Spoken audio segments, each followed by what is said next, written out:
ഉത്തർപ്രദേശിലെ നോയിഡയിൽ കർഷകർക്ക് നേരെ പോലീസ് നടപടി. 34 കർഷകരെ കസ്റ്റഡിയിലെടുത്തു. വിവരങ്ങളുമായി ആർ അച്യുതൻ ചേരുന്നു. അച്യുതൻ, പ്രതിഷേധിച്ചതിനാണോ നടപടി, കസ്റ്റഡിയിലെടുക്കൽ നടപടി?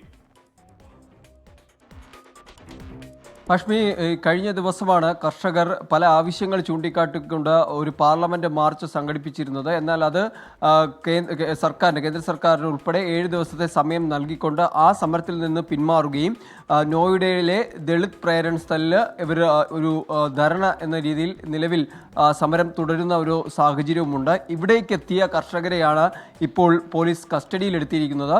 34 കർഷകർക്കെതിരെയാണ് പോലീസ് ഈ നടപടി എടുത്തിരിക്കുന്നത്.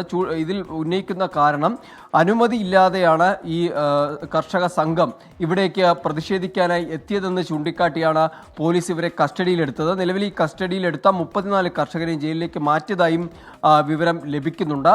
എന്തായാലും നിലവിൽ ഈ സംഭവവുമായി ബന്ധപ്പെട്ട് 7 ദിവസത്തെ സമയം സർക്കാരിന് നൽകിയിട്ടുണ്ട്. അതിലൊരു തീരുമാനത്തിലേക്ക് എത്താൻ കഴിഞ്ഞില്ല എന്നുണ്ടെങ്കിൽ പാർലമെന്റ് മാർച്ചുമായി മുന്നോട്ട് പോകും എന്നതാണ് കർഷകരും അറിയിച്ചിരിക്കുന്നത്. ഹാഷ്മി, ആർ അച്യുതനാണ് ഡൽഹിയിൽ നിന്ന് വാർത്തയുടെ വിവരങ്ങൾ നൽകിയത്.